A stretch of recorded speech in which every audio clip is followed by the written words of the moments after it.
What is up, Waffle Gang? I do hope you are well. My name is Mark and today we're checking out some more r/AmITheA butthole. If you'd like to skip the initial waffle, sure, why not? Timestamps are in the description and along the timeline below, but if you are new here, please consider hitting that like, that subscribe, and maybe that notification bell too, as it massively helps out our channel, and I cannot express that enough. And can I just take a wee moment here to just say thank you for the love and support you've shown me over the past week or so. It's been constant, non-stop, and I absolutely love you to bits for it. I cannot express how much it means to me when I see a whole bunch of wholesome humans show love to another human like this, and you do it on the daily with each other as well in the comments. I see it, and I'm just so thankful. So thank you so much for doing you. And yesterday we did have a new member and a rejoin from Jake Taylor, and we also had Cryogenic Fire join us. Thank you so much for your love, support, and time. And let's crack on with today's stories.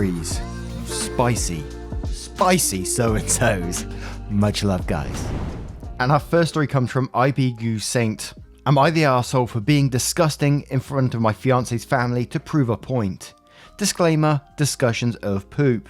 So I'm a semi-vegan, I have lactose intolerance, gluten sensitivity, not to be confused with celiac, and IBS. I get teased a lot for my dietary choices, mostly because people think I'm a preachy PETA ass, but in reality, I'm fighting a constant battle to not shit my pants.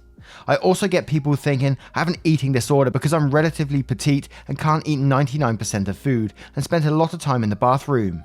I do eat occasional fish or baked chicken, but 99% of my diet is plant-based. Red meat is a no-go, no dairy, and I don't eat grains, which sucks because I love bread so fucking much. Over the weekend, my fiance and I went to his parents' house. They wanted to give us an engagement dinner. We've been engaged for 3 months now, but we live a ways away. At the dinner was mum, stepdad, younger brother, and grandma. They know of my food aversions. They know I just eat rabbit food. I've been with my fiance for 4 years now, but at the dinner they served very well seasoned chicken and sausage jambalaya with cornbread and smothered potatoes.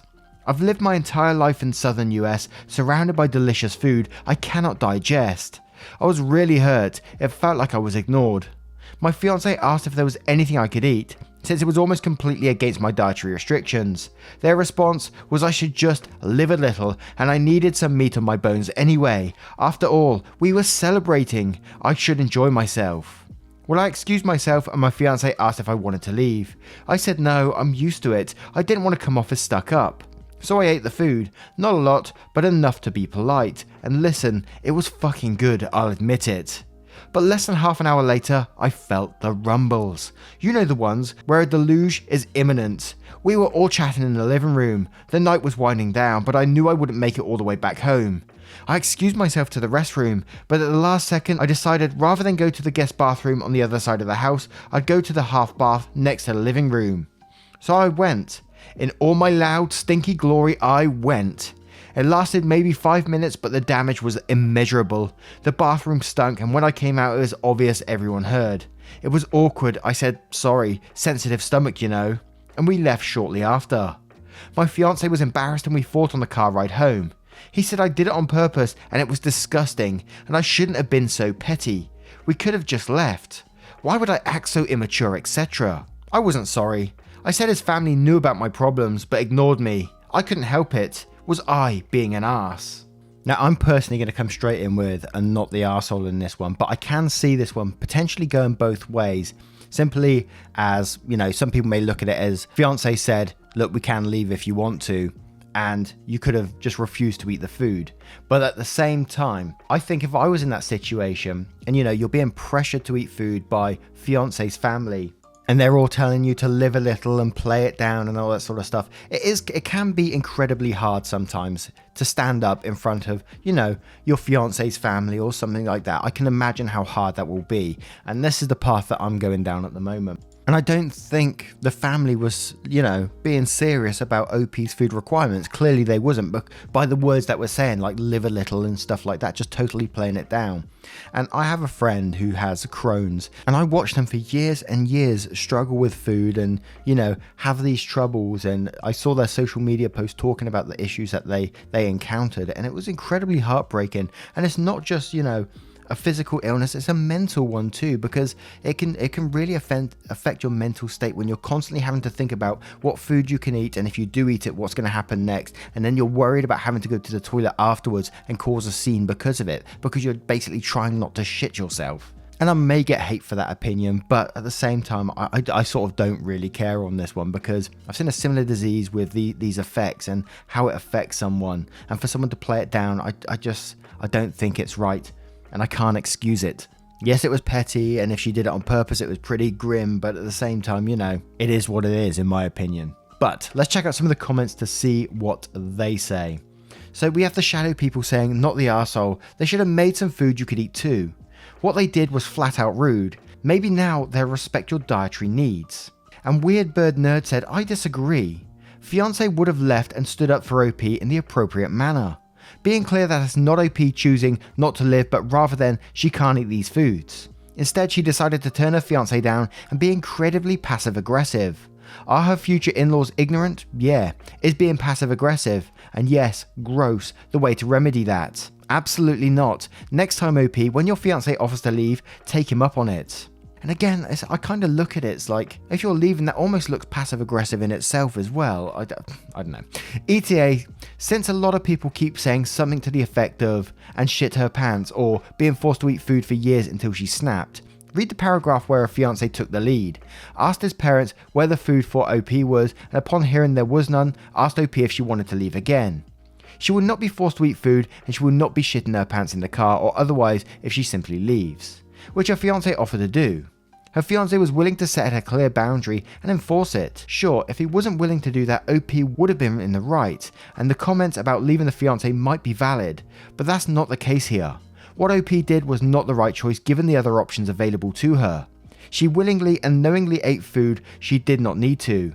I think I should also add I have the exact same issues. I know OP's pain. However, she made the choice to eat the food after she had the choice to leave. She did not eat the food and then fiancé offered to leave, so this whole thing about shitting in the car is completely invalid. And Buttered White Bread said, not the arsehole, and your fiancé needs to evaluate his priorities. He should be embarrassed by his parents being such arseholes, not of you. He's the biggest arsehole here in my opinion. And 1114 each says, would he rather have you shite yourself in front of his family instead? Not the arsehole. And Lavish Economy says, everyone sucks here. They suck for obvious reasons. You suck for not leaving and instead just embarrassing your fiancé. You had the option to go, your fiancé was fine with it. You chose to make the situation worse instead. You absolutely wanted to prove a point. It wasn't an accident. I feel bad for him. And Astro Canyon Naught says, this is where I'm leaning. I'm surprised everyone is not the arsehole. I feel like people are missing the fact that fiancé did stand up for OP and offered to leave. I get why OP went the passive-aggressive approach, I'd be annoyed too, but the fiancé tried to step up and be a team with them, but instead was embarrassed. Granted, the future in-laws are way bigger assholes and maybe won't be tempted to pull this in the future, but I feel like this was a cut off your nose to spite your face kind of thing. Everyone sucks here. And one more from Monday Night Fuckbell saying, not the arsehole, you've communicated why and what your food requirements are. They chose not to take you seriously. They chose not to make any food available for you, which is incredibly rude and a big red flag. You have very valid reasons to eat the way you do. But even if it wasn't a literal physical issue with real-time consequences for you and their bathroom, you would still be not the arsehole. The bigger issue is that this family you're marrying into, and already they've shown you they don't respect you and won't make safe food available for you. Added to that is boyfriend's embarrassment and is blaming you for literally taking a shit, a thing every human does and cannot control. His response and his parents' carelessness is a big red flag behavior. Get the fuck out, OP. You deserve better. And now I turn this one to you guys. What do you guys think of this situation? Let me know your thoughts in the comments below. And our next story comes from Detribulized. Am I the arsehole for not letting my daughter sleep in the same bed as my mum and being a helicopter mum? My mum had borderline personality disorder and is always starting drama and triangulating people against each other. I distance myself from her a lot. She visits every few months and sometimes chooses to stay the night. For the past year or so, my oldest daughter stopped liking my mother. She doesn't want to hang out with her when she visits. My other daughter loves her though and wants to hang out with her the whole time she's here. My mum has a gossiping problem and is starting to nitpick my oldest daughter's behaviours and talk about it with her sister. I'm not okay with this and I told her that. Tonight my mum was insisting that my middle daughter sleep in the guest room with her and have a sleepover. I said no, because I didn't want them gossiping all night about my oldest. My oldest was already in a bad mood because my mum was being bossy and having an attitude towards her for the past few hours. She was feeling self-conscious and worried about them shit-talking her, because at some point in the evening she overheard my mum and her sister talking about how she was being rude and disrespectful. My oldest was sticking up for my 5-year-old when my mum was leaving her out of a painting activity they were doing, and my mum didn't like that. Anyway, I made my mum sleep alone because I don't trust her not to gossip about everyone all night and be a bad influence on my daughter while they were alone without anyone around.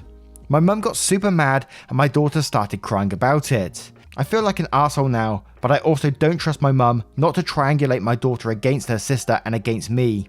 She talks bad about me a ton too, and my oldest daughter always calls her out for it, which she hates.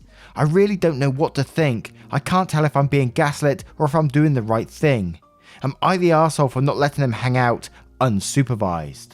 And then there's a comment. It contains a reply from OP to another post, and it's from comment saying, "From another comment reply of yours," and quote, "This woman beat the shit out of me on Christmas in front of my daughter one year.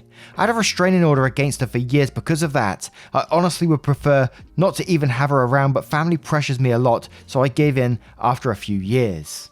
And then says, "That changes everything.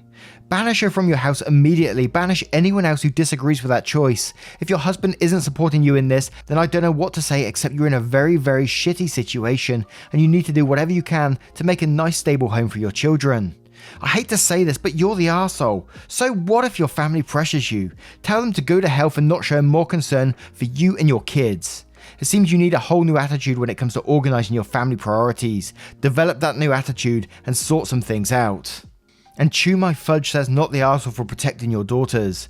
You're the arsehole for not taking steps to prevent all this from happening. You knew what your mother is like. This doesn't happen without you leaving your kids unsupervised with that woman. Clearly you did. Now you've got one daughter that will probably need to see a therapist at some point if this keeps up, and another that will take after the grandmother because kids are very susceptible at mirroring others that grows into a habit. Even if you pry your mum away from them later, the younger will continue doing what grandma was doing to the oldest. Lady, why are you not supervising her visits? Why allow such a toxic woman impact your kids' well-being?" And Chirplet says, "Not the arsehole by limiting your child's contact with a toxic influence. However, I think perhaps in the future, you should consider having your mother stay outside the house when she visits. This seems like an easier way to limit all the drama you have had during her visits and to give you and your family the personal and mental health space you need during her visits." And Redditor says, "Sorry to say this, but at this point you're the arsehole. You need to protect your children. You say that your daughter witnessed her beat you up at Christmas. That must have been incredibly traumatic for her, and you still just invite this woman to stay in your home. You accuse your husband of being spineless, but you're just as capable of refusing to let her into your house as he is.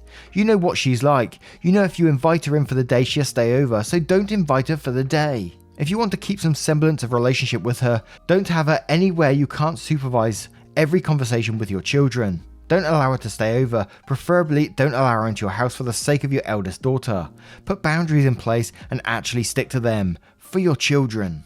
And one more for Shay Wan saying, "You're the arsehole for continuing to let your mother and her toxic ways around you and your daughters. Why would you even let her close to try and turn them against each other?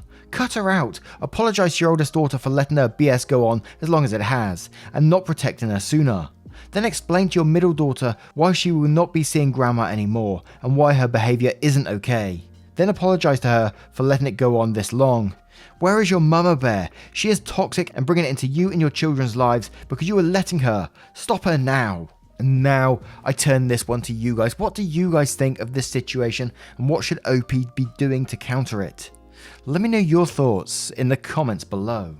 And our next story comes from Reg. "Am I the arsehole for choosing my dog over my mum and her fiancé? My dad died in a work accident when I was 15 and I'm now 17 male.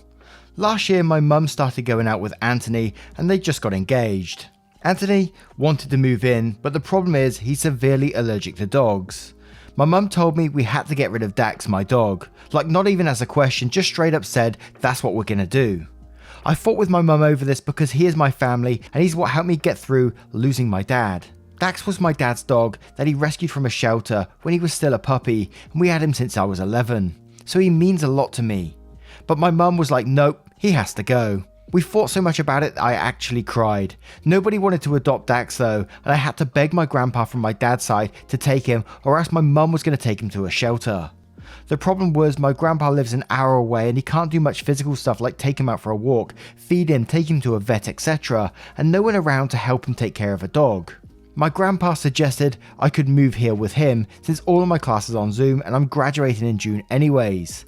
I told my mum I want to move in with grandpa so I can be with Dax. She got really mad about that and says her and Anthony are my family and I need to be with them. But I told her, one, Anthony's not my family. I have my own problems with him because he's kept talking about being my new dad and I don't like that shit. But he doesn't listen when I tell him to stop saying he's my new dad because he's not. And two, Dax is my family and she made me get rid of him just like that. My grandpa's my family too anyways. Last week I got my stuff and my uncle helped me move to my grandpa's house. My mum's still been mad. She's not going to force me to come back, but she's saying I'm being a really shitty son, that I'm choosing to be with my dog instead of with them. But it hurt too much being without him. He was taken to my grandpa's a week before I left, and all that time I was up crying missing him. And I know he missed me too because he lost it when I got there. My mum keeps telling me to come back and stop being cruel with her, but I'm happy here with my dog. I get she's got someone new to be happy with, and that's cool, it's her life, but why can't I be happy too, with my dog living with me? Doesn't make me an arsehole that I basically choose Dax over her. Now let's straight away address that last line, because does it make me an arsehole that I basically chose Dax over her? That wasn't the way it happened. She chose her fiance over you in this, just expecting you to get rid of your pet just like that. Just a decision like that, like you said, not even a question, is just incredibly shitty behavior. And this man is a stranger to you. It sounds like you don't really know him very much, and he's claiming to take over the fatherly role straight away, which you don't want. Yeah, I think you're just best off doing what you did anyway. Even if the dog wasn't in the situation, you'd be better off at your grandpa's by the sounds of it. So absolutely not the arsehole, and I wouldn't worry about this at all. If you're happy, this is down to her. She's the shitty one in the situation, and the potential stepdad as well. But let's check out some of the comments to see what they say. And the chosen one says, you are absolutely not a shitty son. What your mum is doing is horrible. She's trying to force a new family on you without your consent. Stay with your grandpa and keep the dog. Hope things look up for you in the future. I can tell Dax is a good boy. Not the arsehole. And Wandering Witch Cat says, not the arsehole, you made the right decision. You're in a supportive environment with your best friend, and that's all that matters. This is a good time to set boundaries with your mum and her future spouse. Be clear that you are moving forward and have no intentions of returning. Editing, reread your post. Your dad died in a work accident. The insurance from this, who has it? There should be a survivor benefits in your name. You need to check in on this and make sure your mother and her spouse don't take something that is meant for you. You are underage, but those benefits should revert to 18 to you. However, unless changed, those funds keep going into your mother's account. And Angry says, I see so many stories here about how parents expect their kids to automatically accept their new partners when they remarry. It blows my mind they think this will just happen. Not the arsehole. And Singing Stream says, you didn't choose your dog over her. She chose her husband over you and your furry friend.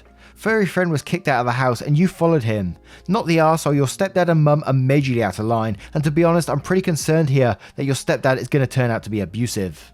And Cranky Kitty says, not the arsehole. Expecting you to give up your father's dog for a man who is literally a stranger to you is unbelievably cruel.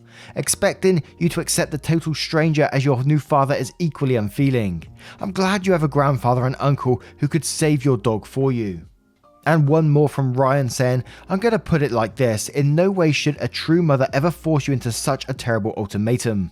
It's already sketchy that she has become engaged just 2 years after losing your father, but to a man that insists on being your new dad, despite your many protests. On top of that, she is trying to eliminate a member from your family out of nowhere. And not only is Dax just your dog, but the biggest semblance of a type of man your father was. She isn't even being an arsehole, but an objectively terrible person, an even worse mother. You are most definitely in the right, and I hope you are able to restore a bond with her, as she is your only remaining parent. However, it shouldn't be at this cost. You are most definitely not the arsehole. And now I turn this one to you guys. What do you guys think of this situation, and how would you deal with it? Let me know your thoughts in the comments below. And our next story is from Prestigious Second. Am I the arsehole for not helping the lady at the doctor's office when she was having a hard time with her kids? Because of some arbitrary rule I don't understand, I have to go see my therapist every month to have my antidepressants refilled. Don't know why my doctor requires me to do that. My last doctor was allowed to write a 3-month script and I could call him if I needed help with anything. This doctor makes me come in for a whole damn therapy appointment, something I can't afford, but I have to have my meds. I'm searching for a new doc. Anyway, rant over. Sorry. I was at the doctor's waiting for my appointment. There was a woman in the waiting room, the only other person. She was probably the doctor's partner's patient. I don't know, don't care. She had 2 kids with her. One looked like it was 5 or 6, the other was small and still in a stroller, so 2 or 3, I guess. The bigger kid was playing on an iPad and I guess the battery died or his game stopped working. Something happened and the kid started throwing a fit, screaming and flinging his arms around. I was using my own device with headphones, but I had to turn them down so I could hear when the receptionist called my name for me to go back, and I could hear the whole tantrum. Couple of minutes into the kid throwing a fit, the little one started throwing one too. Not sure why, I guess the older screaming made it angry. I don't know kids. I don't know why they do things, don't like them, don't want them, never held a baby, never want to. I tried to ignore them, but they were loud as fuck. I could hear the older screaming, "She has an iPad, she has an iPad," over and over again, pointing at me. The mum gets my attention and asks me if the kid can watch what I'm watching, or maybe he can play a game and she can give me like $1 for every 5 minutes or something. I declined. Number 1, I don't let anyone touch my devices, and number 2, I don't believe in rewarding bad behaviour. The kid was screaming and acting like a fool. You don't give a kid a cookie when he throws his dinner on the wall. He'll just keep doing it. The mum starts begging me, saying that she can't calm the little one down if the older one is screaming, and could I just help her out. I declined again because the whole kid thing, I just can't with kids, they set me off. Frankly, kids give me anxiety. They always seem sticky and dirty and loud. The mum called me some choice names and ended up taking the kids outside. I got called back to the appointment like 5 minutes later and didn't see them when I got back out. The receptionist told me the lady had to leave because she couldn't get them to calm down, and the way she told me this kind of made me feel like she was trying to make me feel bad about it. It isn't my job to babysit someone's kids in public. You should plan for this stuff when you take kids places, in my opinion. I paid my bill and went home. Was I an arsehole because I wouldn't hang out with this kid? Oh man, I'm getting those entitled parents vibes back when they're sat on a bus. The stories where they used to be sat on a bus and then someone says, "Let my kid use your mobile phone." Absolutely not. And the ones that I always look at in this situation, I even look at it with my own relatives sometimes, you know, like if I handed them over, let's just say, I don't know, a tablet of some sort, for example, and I hand them over the tablet, they're playing with it and then their kid, you know, drops it on the floor and it cracks the screen. Are they going to pay it back? I doubt it very much. And that's the way I look at things. It's harsh sometimes. Obviously, I let my nieces and nephews play with my stuff because I'm not a bastard, but, you know, I wouldn't let any random Bob just take my stuff and play with it, you know. But Bumlinger says, "Hello, stranger. Can my child use your expensive technology?" Not the arsehole. And the greatest Meowth, not the arsehole, she's totally entitled to assume that you'd hand over an expensive iPad, or any device for that matter, over to a screaming kid. On top of that, if it was accidentally dropped or a juice spilled and it was ruined, I seriously doubt she'd be paying to repair/replace it. She'd probably cite some lame excuse of kids being kids, or you should have watched it or known better. On top of all that, we are in a worldwide pandemic. She doesn't know you, where you've been, who you've associated with, just as you know nothing about them. Would be pretty sucky to end up being sick because some booger kid and his entitled mum demanded use of your device. And Heather Ann says, "Not the arsehole, I feel bad for the lady, but yeah, you can't expect to just trust a random out of control screaming kid with your iPad. While your inner dialogue through the ordeal was not the kindest, a little empathy will serve you well in life. I do agree that you don't give in to a screaming kid. That just empowers the kid to do it more, do it louder, and get what they want. Clearly this mum had not set a lot of boundaries for the kid to escalate the situation so bad. So while he's not the asshole entirely, she sure had made some lazy parenting choices to put her in this situation. Her first instinct should not have been to ask a stranger to use an iPad. Her first instinct to have the kid occupy themselves, and if the tantrum had started, apply appropriate redirection and discipline." And Teddy TMI says, "Not the arsehole. Hopefully she's at a therapist for parenting skills or to get the older brat some counselling.